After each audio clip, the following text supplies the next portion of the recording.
Seguimos analizando lo que ha dejado hasta el momento la guerra allí en Israel, este ataque desmesurado que ha llevado adelante los terroristas de Hamas. Vamos a conversar con Mariano Caucín, especialista en relaciones internacionales, ex embajador en Israel y Costa Rica. Muy buenos días, Agustina Sciori lo saluda desde Argentina. Gracias por su tiempo.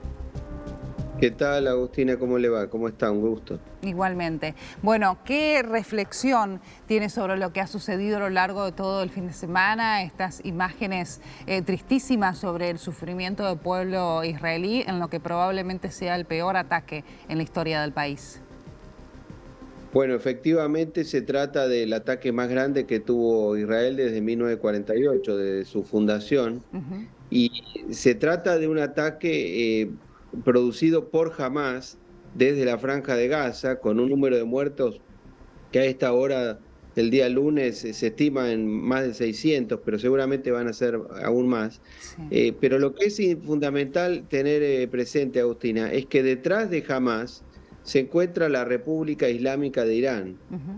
Porque el verdadero enemigo del Estado de Israel y el mayor enemigo probablemente de Occidente sea el régimen de los ayatolás que controla Irán desde 1979 y que promueve una agenda antioccidental, anti-israelí, promueve la destrucción de Israel y promueve el uso del terrorismo, tal como hemos sido víctimas en la Argentina, por ejemplo, Sí. en los años 90, con una cantidad de muertos muy importantes, que explica la idea de que en rigor nadie está suficientemente aislado en este mundo y que los problemas, este tipo de dramas se proyectan en todo el mundo.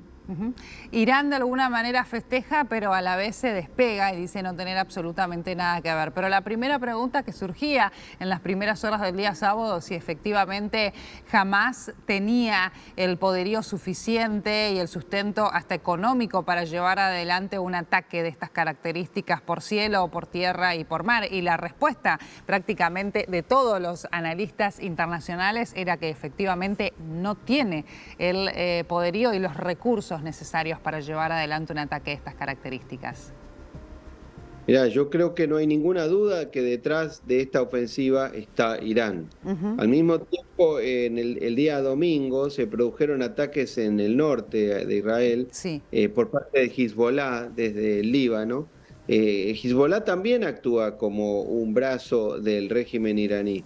Lo que hay que tener presente es que en Medio Oriente no hay un conflicto de Medio Oriente, hay varios conflictos superpuestos en Medio Oriente que unos actúan e interactúan unos con otros. Y el más importante de ellos no es el que enfrenta a Israel con los países árabes, ni mucho menos a Israel con los palestinos. El más importante de ellos es el que enfrenta a Irán con Arabia Saudita, que expresa en este presente histórico la ancestral rivalidad entre sunitas y chiitas. Claro, claro. ¿Por qué en este momento? ¿Cuál fue la motivación?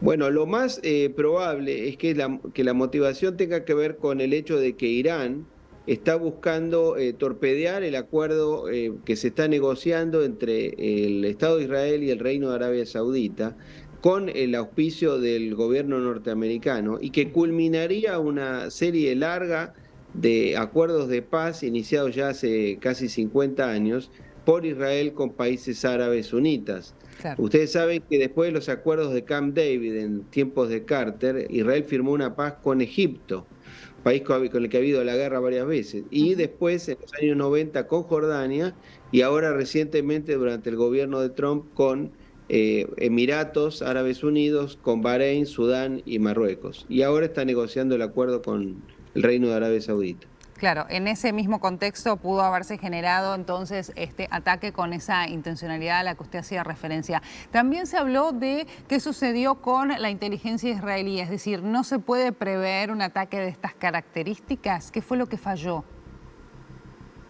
Bueno, indudablemente una falla importante de la inteligencia y de los sistemas de seguridad de Israel, y eso es un drama muy importante que va a tener consecuencias, yo creo, lamentablemente en el futuro, porque como ustedes saben, la población israelí descansa sobre el hecho de contar con un sistema de inteligencia súper sofisticado, Sí. probablemente uno de los mejores del mundo, y la existencia misma del Estado podría estar digamos, se explica la tranquilidad con la que la población israelí vive, pese a todo, en ese plano. Ahora, ustedes saben que al mismo tiempo los principales países del mundo, incluso el más importante del mundo como los Estados Unidos, también fueron sorprendidos en el caso del 11 de septiembre, porque Sí. cuando uno enfrenta a un enemigo invisible o en este caso no es invisible, pero sí que está dispuesto a utilizar el terrorismo, no es una guerra convencional entre un Estado y otro Estado. Aquí lo que estamos en presencia es de grupos que están dispuestos a hacer cualquier acto de barbarie y de atrocidad para buscar sus fines políticos. Ujú. ¿Qué rol, digamos, se le puede atribuir de alguna manera a Rusia? No porque necesariamente esté detrás de los ataques, digo, que se entiendan en ese sentido la pregunta. ¿Y cómo puede llegar a generar o qué influencia puede llegar a generar en la guerra entre Rusia y Ucrania? Es decir, el hecho de que se desvíe un poco el foco del máximo punto de tensión que hoy tenía el mundo hasta que sucedió esto en Israel era efectivamente la guerra entre Rusia y Ucrania. De hecho, esta guerra era el principal tema en la agenda en las distintas cumbres internacionales que se han celebrado en los últimos meses. Ahora, otra parte del mundo justamente está en conflicto. ¿Cómo cree usted que puede llegar a impactar conforme a los objetivos, por ejemplo, de Vladimir Putin en los próximos meses o en las próximas semanas, porque todavía no se sabe cuánto tiempo se extenderá, ¿no?, la guerra en Israel? Bueno, mire, lo que pasa es que el hecho de la debilidad rusa derivada de la guerra en Ucrania provoca que el sistema se ve privado de un actor importante que en Medio Oriente venía ejerciendo en las últimas décadas, pero especialmente en la última década, un rol de intermediación y de estabilidad muy importante. Ustedes saben que en Medio Oriente los Estados Unidos han hecho una suerte de repliegue relativo pero permanente de las posiciones en Medio Oriente, fundamentalmente porque Estados Unidos hace ya más de 10 años consiguió su meta anhelada del autoabastecimiento energético, de modo tal que los intereses estratégicos de Estados Unidos en Medio Oriente disminuyeron Claro. y el centro del conflicto mundial ha girado hacia el Pacífico, en especial a la conflictiva relación con China. Ujú. Y por eso Rusia ha venido ejerciendo un rol de intermediación, porque Rusia a su vez tiene la capacidad de interlocución con todos los actores que hay en Medio Oriente, con los sunitas, con los chiitas, con el Estado de Israel, es decir, con todos los actores del sistema, mientras que Estados Unidos, en su gran relación con Arabia Saudita y con Israel, ha limitado su capacidad de negociación frente a los otros actores. La verdad es que la debilidad rusa es Ujú. un problema porque priva a la región de un factor de estabilización. Fíjense lo que pasó hace 15 o 20 días en Nagorno-Karabaj, donde la población armenia en medio de un drama humanitario, ha sido desplazada, también como consecuencia, en buena medida, como vos bien decís, por la debilidad rusa, que siempre ha sido el país en algún punto protector Claro. de Armenia. Ujú. Muchas gracias por este contacto con nosotros, ha sido muy amable. No, gracias a ustedes, hasta siempre. Un Hasta luego. abrazo.